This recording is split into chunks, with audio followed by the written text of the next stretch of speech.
très drôle, c'est que ça marche pas.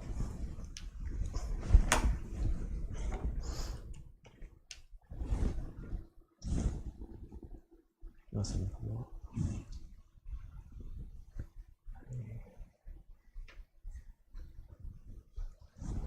Qu'est-ce qui se passe?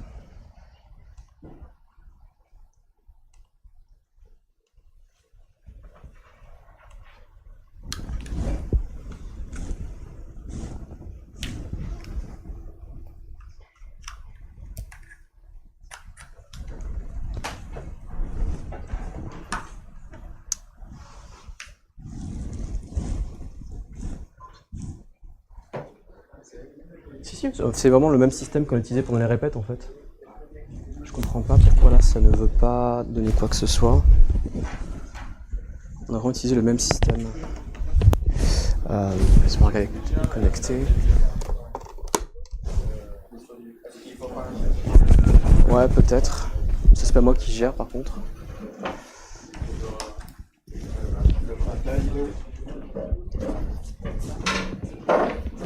Donc, soit sur VGA.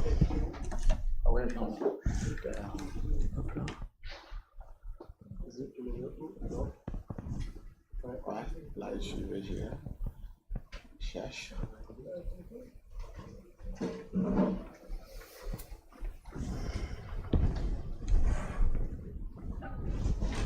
Ce serait bizarre étant donné que ça a marché quand même pendant les répètes. Ouais, mais tu n'avais pas essayé tout à l'heure. Ah, attends. Ah, voilà. Fallait juste y croire, c'est tout.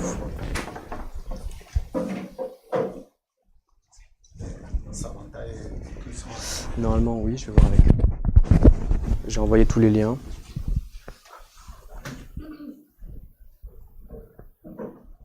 Vérifier.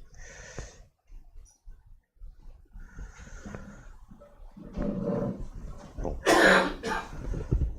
Est-ce que juste regarder si Samantha est là, ce serait dommage. Non, c'est pas ça. Samantha, c'est bon.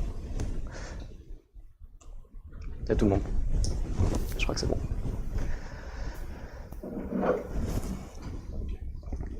Good morning, everyone. So I am Matteo Cicotti, professor in SPCI, and I will be the president of this jury, which I will introduce, starting from the directors of the thesis, which are Jimmy Docondo, professor in Sorbonne Université, Laurent Ponson, which is both a CNRS researcher and CEO of toughness, which is part of the project. And then the examiners, we have an external examiner, which is Dali Samantha, which is professor in University of California, Santa Barbara. Then Jean-Benoît Koch, which is associate professor at Arts et Métiers Paris-Tech. And Matthias Leviheim, which is associate researcher at École des Ponts Paris-Tech. And Julien, the reviewer, which will be Julien Rétoré, which is a CNRS research director in École Centrale de Nantes, and Daniel Bonamy, which is a research director at Comité of Atomical Energy. And also we have an invited professor, which is Gabriele Albertini from the University of Nottingham. I hope I forgot no one. I think it's so good. And then now it's up to you. So you have 40 to 45 minutes, I guess, to show us your works, which will be followed by questions. Okay. Okay.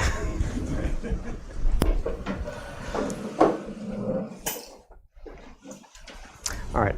So thank you all for being here. Today I'm going to present to you my PhD work entitled Fractographic Investigation of the Failure Behavior of Brittle Polymers, a data-driven measurement of PMMA toughness from the roughness of its fracture surface.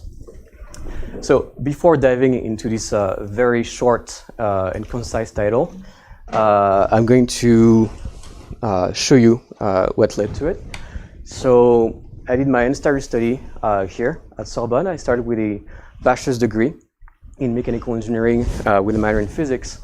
That was followed by a master's degree in computational mechanics. During my time, I was lucky to going to 2 research internships, the first one at Caltech and the second one at the University of Colorado Boulder, where I work on first one on fractal mechanics and the second one on computational high-strength mechanics. And I also took part into an exchange program, Erasmus program at Sapienza University, di Roma, where I studied aerospace engineering. Then, of course, I did my 3 years of PhD here, in which I attended 2 summer schools, the first one at Warwick University on statistical learning, and the second one at Oxford University on deep learning applications. Also went to 2 conferences where I presented my work. The first one was in Germany, and the second one was in Atlanta, and first one with my colleague, Mohamed, who is from Tortoise. And last but not least, there was also an opportunity for collaboration with the Institute I2M, which provided me with the knowledge in experimental fractal mechanics. All right. So before diving even deeper, I'd like to underline that this project is special because it's a collaboration between a startup, Tortoise, that develops fractographic tools for industrial analysis, for failure industrial analysis, sorry, and a laboratory, Jean-Laurent d'Alembert, in which you are today, that seeks to understand the mechanics phenomena. So the thing is that what phenomena are we talking about? Well, it's in the title. It's one word of the title. It's failure. And to be more precise, fracture. So fracture is something that occurs at all scale and that we see in our everyday life. And that is why a framework has been developed to study it, the linear elastic fracture mechanics, also known as LEFM. And within this framework, there is a criteria, known as the Griffith criteria, that stipulates that when the mechanical energy flux reaches a certain threshold that is known as GC, the critical elastic energy release rate, or fracture energy, the crack will start to propagate. This GC value is linked to the material toughness, the ability of the material to withstand fracture, and both of them are linked with this very simple equation in tensile fracture. However, this framework doesn't provide much information about the nature of GC, and for that we need to reach the right scale. So we reach now a specific zone that is at the tip of the crack, and this zone is known as the process zone. It's where all the damage takes place. And if we zoom out, what we can see basically is that we've got sane material with defects on which we can apply the LEFM framework that goes within the process zone where damage will take place. And what comes out? Well, it's a crack. Now, that begs another question: where does GC come from? Where does this toughness come from? And for that, we need to, again, reach the right scale and use the right tools. And we have a tool for that. And this tool is called fractography, which is a post-mortem advantage. We're going to study the fracture surface, the remaining of what is left after the crack penetrated the material. And this technique is very powerful. It allows us to provide information about the local damage mechanism, but it only focuses on the morphology. It is purely qualitative. And the question is, can we go beyond that? Can we go past that? Can we become quantitative? Well, for that, we need to jump from the morphology to the topography of the fracture surface. So here we've got a schematized height map with low altitude points and high altitude points. And if we see it from above, what do we see? Is that we see a plateau and a valley. Now, if we compute the gradients, what we get are cliffs. And these cliffs are very important because if you look at their characteristic size, we get something called Xi. Xi is the damage length scale and is a marker of damage. Now, Xi has been studied extensively at Tortoise, the startup in which I did my PhD, and it had been shown that in all the material has been studied, alloys, rocks, the damage length scale Xi is actually related to the damage precision size, and which is here, this zone I showed you earlier. So it underlined that Xi is material dependent. So Xi is different from one material to another. And because the precision size is different from one material to another, and simply also because the damage mechanisms are different. And a critical point I would like to say today is that Xi has not been studied in polymers yet, which of course is kind of a subject of this presentation. So that leads to the following question: what information about the macroscopic damage mechanism in polymers can Xi provide? Okay, so when we talk about polymers, they have very complex macroscopic structures, and we need to narrow it down. We need to focus on one particular polymer, and for that we're going to choose PMMA, also known as plexiglass. So PMMA is a thermoplastic amorphous linear material, which shows these very particular structures that have a lot of application, especially on impact mechanics.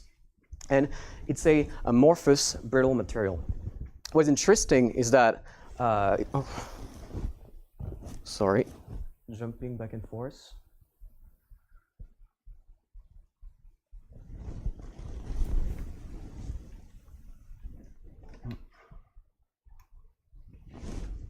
Okay, you're good. So what is interesting is that it is so good at what it's doing that it's kind of now the model for brittle materials. And before we jump into the role of GC and subsequent subjects, I would like to ask this question: is the role of PMMA as a brittle material justified? So for that, let's take a look at a normalized creep test experiment. So what we can see here is that when we constrain a specimen of PMMA, it relaxes over time. And this relaxation is also influenced by the temperature of the specimens, but we'll come back to that point later. But what it underlines is that there is a viscoelastic behavior taking place here. And this viscoelastic behavior has an enormous effect on the toughness behavior of the material.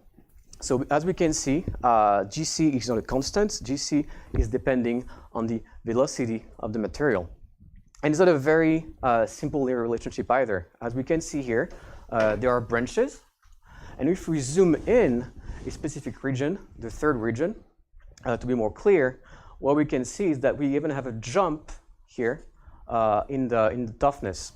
As this jump has been shown by Bonamy et al., that is a jump between the brittle failure and quasi-brittle failure.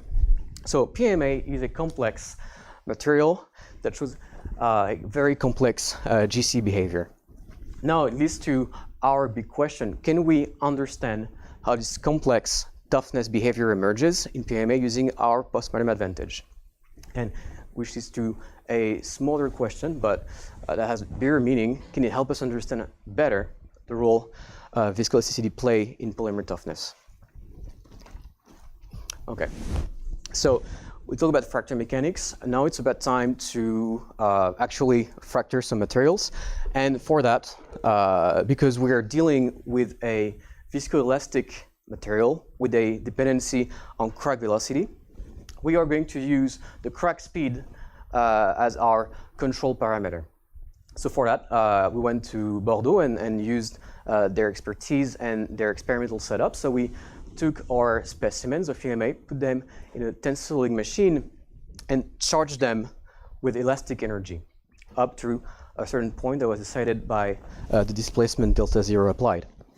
And of course, we filled the whole sequence using a high-speed camera, here a Phantom TMX 6410. So once we have loaded our sample with this kinetic energy, well, if we want to propagate the crack, all we have to do is to give it a bit of push, and we use an impactor for that. The impactor will impact the natural material and release all the elastic energy that was stored within the specimen. And depending on the applied force, we get different velocities.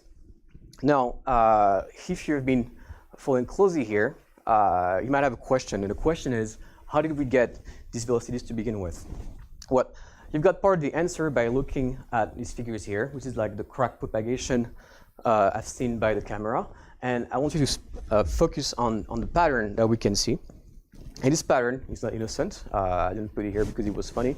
I put it here because there's a technique called digital image correlation that allows us, by following the evolution of this pattern locally, to deduce a global displacement field.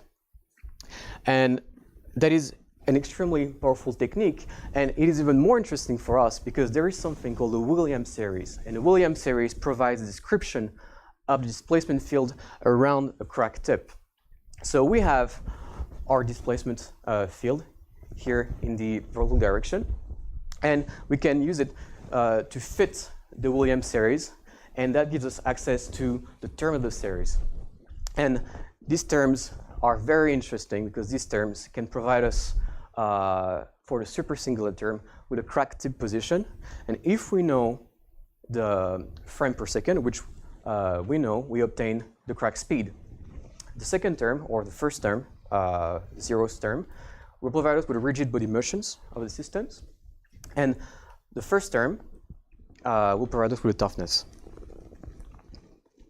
Now, when we plot the toughness versus the crack velocity, we obtain this diagram. And what we can see is that we have the expected trend. The toughness increases with velocity. We also obtain the correct order of magnitude. It's not totally what we're expecting. We have the correct order of magnitude. But what I would like to stress here is this trend that we observe between 160 meter per second and 200 meter per second. And this particular trend will be extensively discussed later. So far, DIC provides a toughness, we know that. But what about the damage micromechanism governing this behavior here, governing the toughness? Well, for that, we have to look into the roughness and use our postmortem advantage. And we're going to use quantitative fractography. So before we can do that, we take all of our broken samples, of our broken specimens, and we're going to scan the fracture surface, digitize the pattern, and that is basically what we obtain. We obtain this map that is very noisy, that cannot be used the way it is right now. So now we have two missions. We had one, post-treat this topographic data, and two, link it with the data that we obtained during the fracture experiments, that is DIC, from DIC, so crack speed and toughness. So for that, we use a pipeline, a very simple pipeline. It's got two branches. One branch is being used for cleaning fracture surfaces, and one branch is being used for labeling them. So we start by taking this very noisy height map that I discussed, and we take a patch out of it, a patch of roughly 1 millimeter squared, on which we can see a big trend, because we don't have access to roughness yet. We have access to the main trend, and we can also see missing data points. First step, we have to clean this data. So we remove the global trend by a simple fit. That leaves us with this field here, when we see the presence of strong outliers that started to emerge. They were there in the first place, but now we can see them a bit better, so we need to get rid of them. And for that, very simple, use a localized pass band filter. And this pass band filter will act locally in sub-region to remove local outliers that are defined by their immediate vicinity. And we get this result at the end. We can see it's actually much better. So now we're just left with the missing head values, and actually in our case it could be worse if we're working with alloys or rocks, but in our case we don't have a lot of missing values, which is pretty good. So we use a kernel that we convolute with our map, and we obtain at the end this patch. And then we store this patch, this height map, in our database. So if you have to summarize everything, we started with this raw topographic map that was unusable to something that is quite nice to look at, and that is also very useful. Here you can even see it in 3D, so you can better appreciate all the topography and the complex structure of this surface. Now, second phase, second branch. We have to label our data. So we get this row map, and then we define a nucleation point that we align with the 0 that we used on DIC. And that will allow us to synchronize the DIC data with the fractographic data. And then all we have to do is take the velocity, take the toughness, and apply it to all the patches that we had. Now, perhaps the most important part of this pipeline, I didn't talk about it yet, but because we're interested right now, is the quantitative fractography part. Now we have our data, we need to transform it, we need to extract information from that. And for that, we get this field post-treated, ready to be used, and we compute the local gradient field to obtain that object. Now we're going to correlate it with itself, with a lag version of itself. We're gonna do its autocorrelation, and with that we obtain this autocorrelate that we fit to get the damage length scale Xi that we introduced previously. And then we store both the omega map, the gradient map, and Xi in the labels. So if we take a step back and we look at what we obtain mainly in the fast crack regime two types of regions. The mist regions, that is optically smooth, if you look at it from above with your own eyes, and the conic marks, that is more rough, it's rougher. If you take a look at the height field, what you can see is that you see this kind of small island like roughness, and you see large comets for the conic marks. What is interesting is that if you look at the omega map, at the gradient map, now you get a different story. The small islands, which, as I recall, were smooth, are now giving a feature that is snake pit-like, I'd like to call it. And these snake pits, these structures are like snakes or spaghettis, are actually the signals left by the coalescence of cavities. On the other hand, if you look at the comets, what is very interesting is that you got a totally different behavior, and that behavior actually is linked to the coalescence of microcracks, brittle, quasi-brittle. Now, when you look at all these very rich pattern, there's a question: where is our control parameter in it? Can we retrieve it? Is it encrypted on these fracture surfaces? And if it is, how can we get our control parameter back? So back and forth in an inverse problem style. So for that, we are going to use neural networks, and it comes with its own challenge that we're going to discuss. But first, what is neural networks? I will give it a simple definition. It's a function approximator, as simple as that. So it's very appealing for inverse problem, if you got the database that come with it, of course, and therefore is well adapted for our local fractographic approach. There are challenges though, because we're not dealing with images, we're dealing with topographic fields that are much more complex. We've got large size data, which is 1,000 pixels by 1,000 pixels. So these are not small data, but we've got a small data set, maybe not small from a experimental mechanics point of view, but small from a machine learning point of view, only 1,000 patches more or less, give or take, with a 50-50 distribution between the two kind of roughness. So we're going to start with something a little bit easier. We go from retrieving our control parameter to try to differentiate the mist from the conic mark region. That's something we can do with our own eyes, so we can see if it tries to do that, it's not going to go very far. So next questions: what neural network architecture is adapted for this task?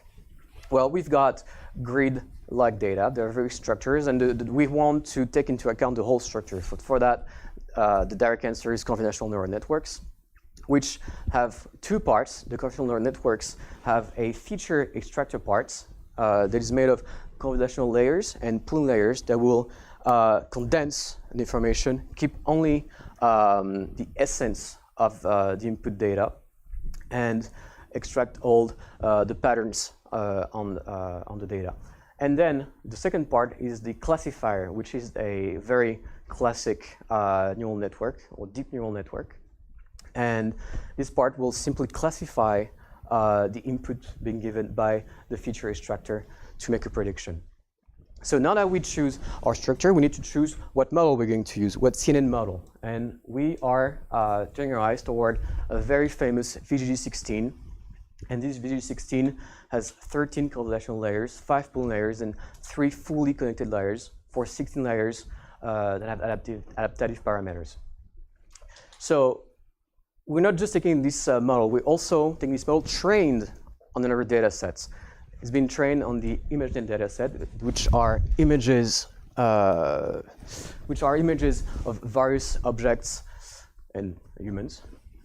And these images are being trained. The model actually is being trained on these images to make a prediction on what class been provided to the network. So in our case, because VG16 works on 224 by 224 patches, we take our fracture surface, the mist and conics, you can see the distribution, and we rescale them. We rescale the patches to 224 by 224 pixel. But we're just not going to take the model. We're also going to take the first part of the feature extractor that has been trained to extract very basic structures. And we're going to keep the rest, virgin, to be trained on our own data. And at the end, we obtain something like that. So this is a confusion matrix. We can see that for the labels of conic marks, it can predict conic marks 100% of the time, which is pretty good. But unfortunately, for the mist, it can only predict 99% of the time, which is not that great. We could do better. We still have missing this 1%. But the results are promising. And now I'd like to ask a question. It's a bit bold because in the deep learning community, it's still a big open question. But can we understand what's happening in here? Because it's great. It's giving results. I can do it too, especially for that very easy task. But can we understand how it's making its decision? And for that, we're going to use what is called the saliency maps. So saliency maps are very easy. It's very easy transformation. Basically, we take the maximum absolute gradients being flowing through the weights, and that will provide us with a region of decision. And once we filter out to keep only the main components, so here we keep the 20th percentile, we get this structure. So if you look at the conic marks, we can see clearly that this problem is a edge detection problem. It's going to focus on the gradient and to retrieve that as we would do it ourselves. However, for the mist region, it's a bit more complex. We do not see any patterns that are emerging. We see strange structures at the corners, but nothing in the middle. There's nothing we can get out of it. And our hypothesis is that we have a loss of information when we rescale our patches to 224 by 224. And that is not acceptable, especially if we want to make more complex prediction here, for example, for the crack speed that we're looking for. So how do we solve that? We can use another approach called a patch-wise analysis. So this approach doesn't require rescale. It introduces overlaps. So we still keep the spatial awareness. And it's basically a voting system that takes the average of the input. So we take one map, we divide it into smaller sub-patches, and we feed them individually through a network, and then we average the results. More or less how it works. The cost is that now the computation time is dramatically increased, but yeah, we can deal with that.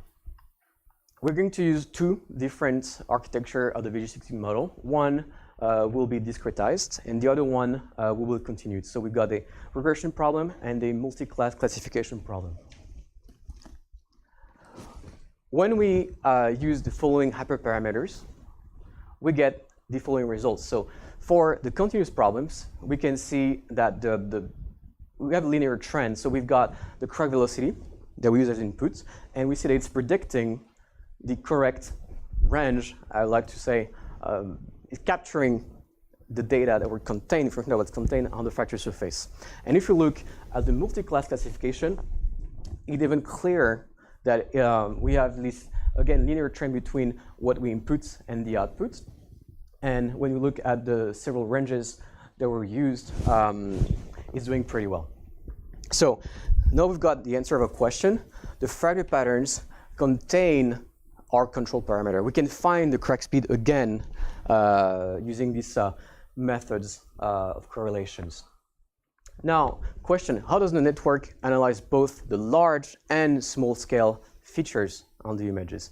So if we take a look at the conic marks, of course, we find the same structure, the same patterns. Still looking at the gradients, you can see that well actually, but we still have the same structures. And however, we have the appearance of what I call stitching lines that are caused by the patchwise method, but nothing critical. Now, for a small scale feature, it gets more interesting. So if you zoom in, you see the apparition of these filament-like structures that are being analyzed by the network. And these features follow the crack propagation direction and display a particular length scale. So it gives us the path to where we should look for to make our to investigate and understand what's happening. So it highlights the feature of interest. They are storing the information, and now what we have to do is to analyze these features.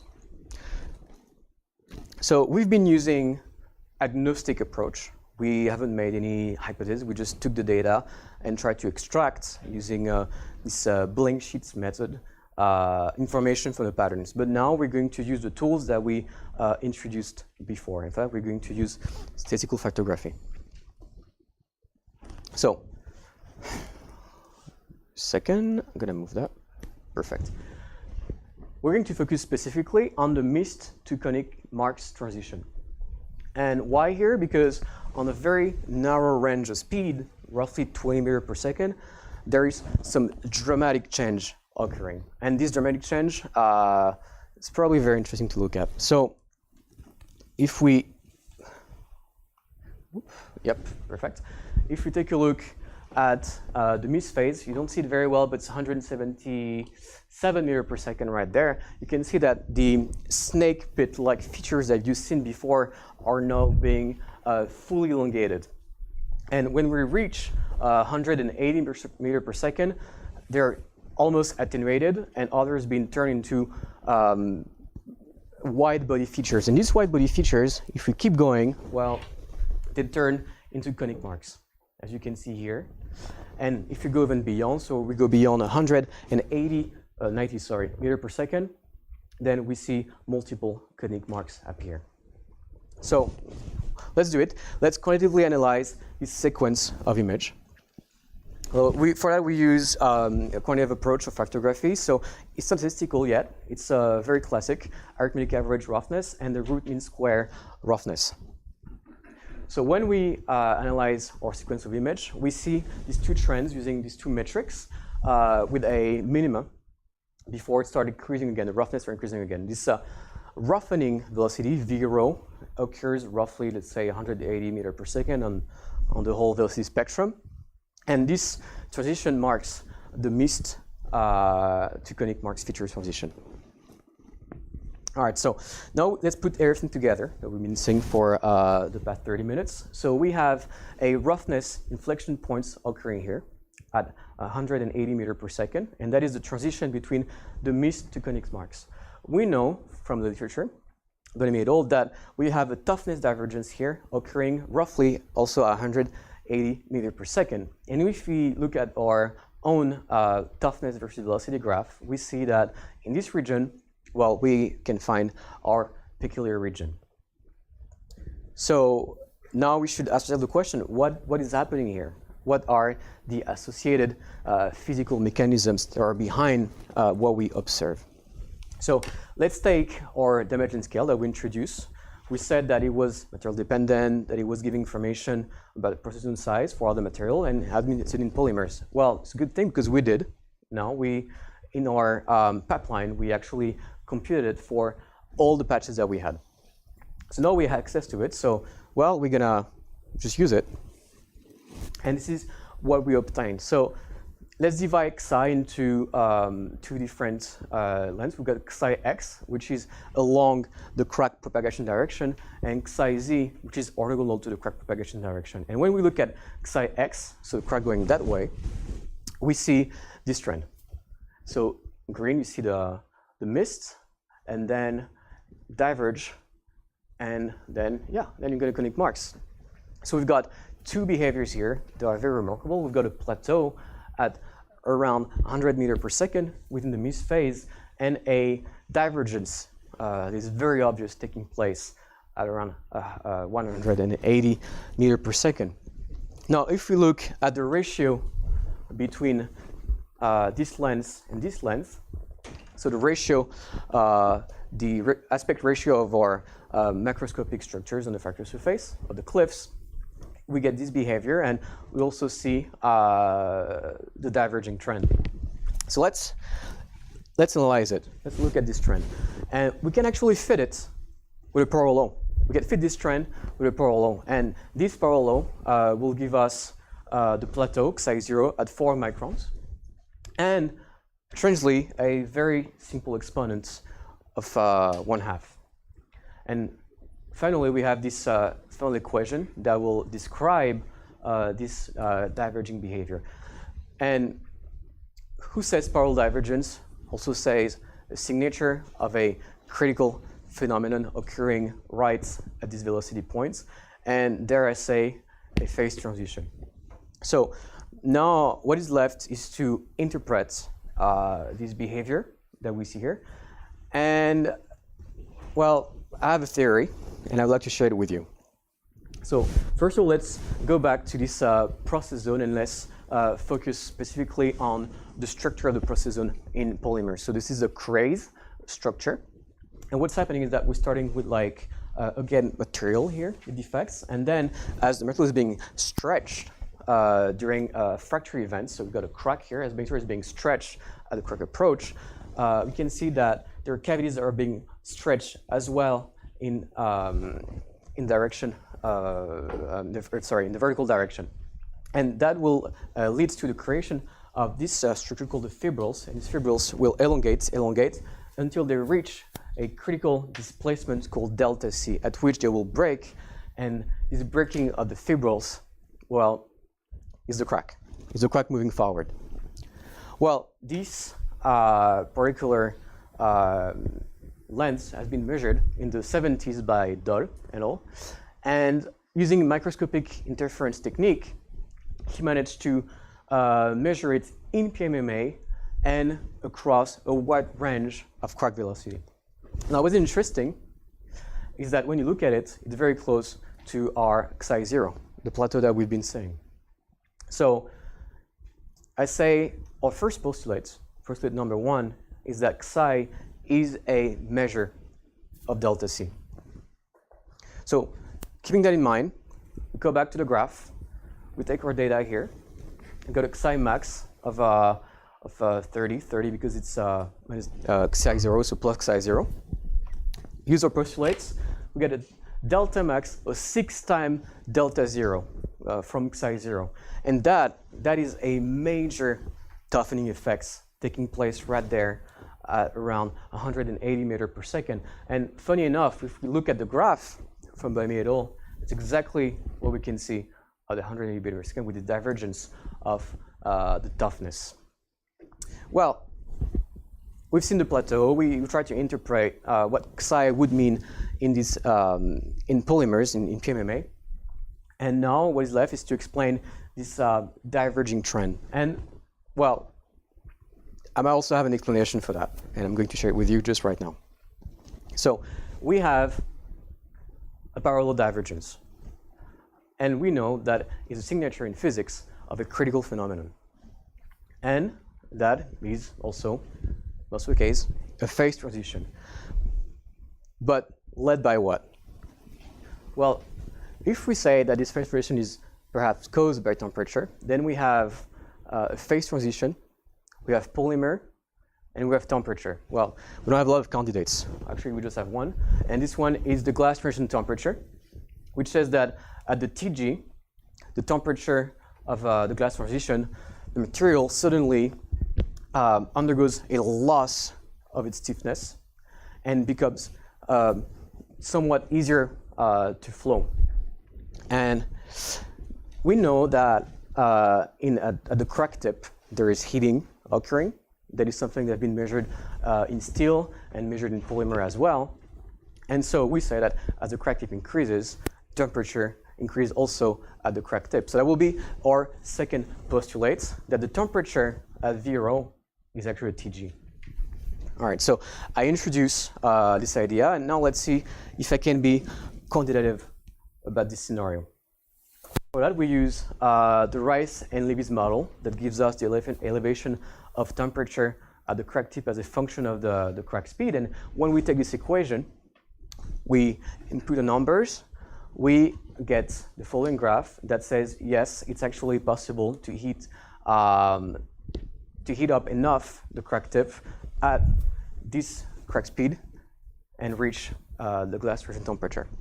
But I mean, it's a very complex graph. I'll come back to it. And this graph says, wait a minute, it's not that easy actually. Something like, there's a consequence to saying that. And this consequence is that we use beta being the ratio between the process zone size and our critical displacement of the fibril.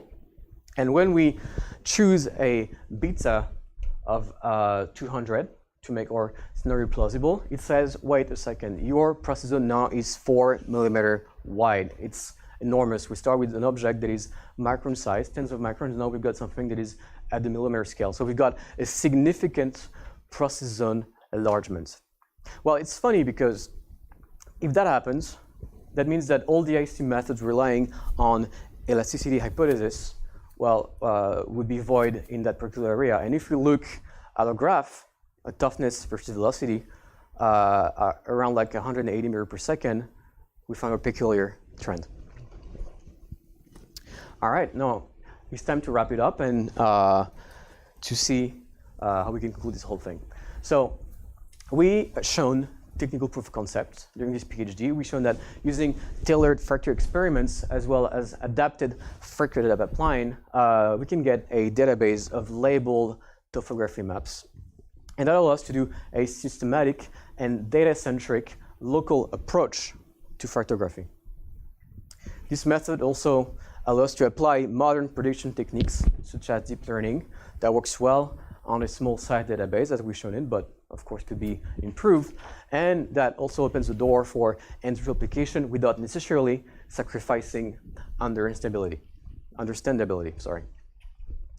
This approach is also very valuable from a experimental physics standpoint, because now we have access to a precise topographic analysis through statistical fractography, and that gives us this curve, Xi versus V, which we never had before, and of course gives us insights into the failure mechanisms taking place at the crack tip.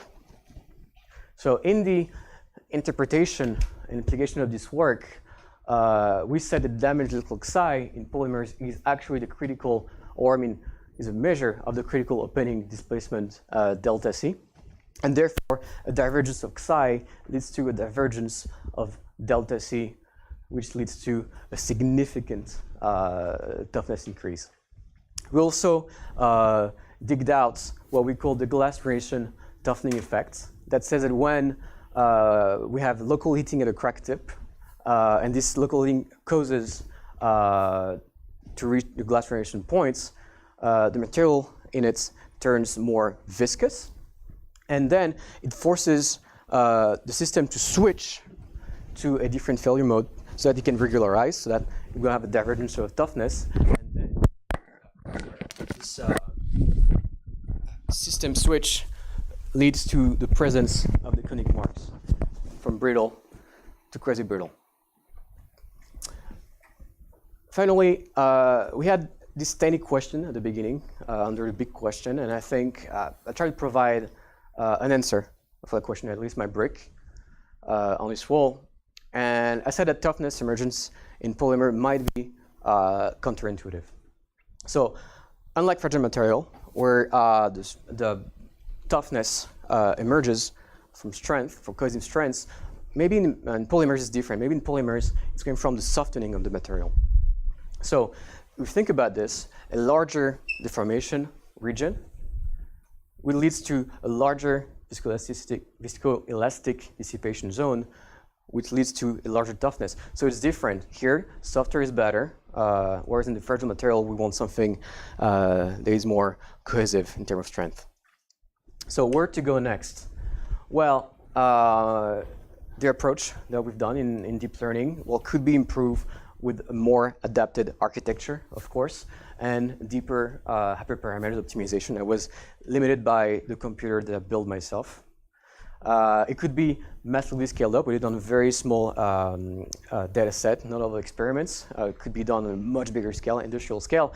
And of course, this method could be applied to other rates-dependent materials.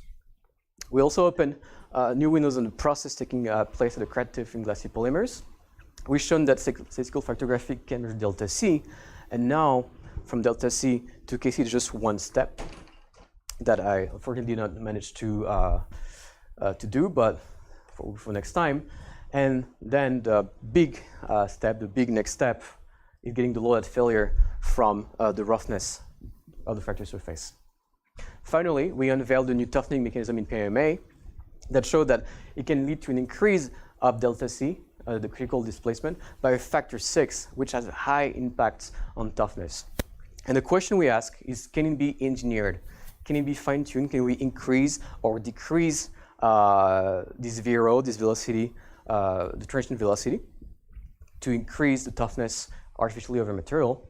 Can it be applied to the polymer as well?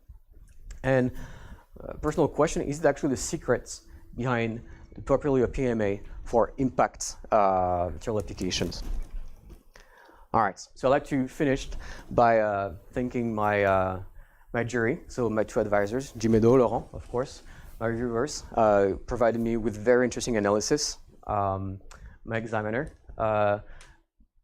deep thought for Samantha Deli, and big thanks. I know it's not easy. It's very late in the morning for you, so thank you for being here. Gabriele as well, thank you. Thank you very much, Jean-Benoit, for the collaboration. I really enjoyed being in your lab. And thank you, Christian Nicolas, racing team for today. And of course, thank the funding authorities and the ANR team. Thank you very much.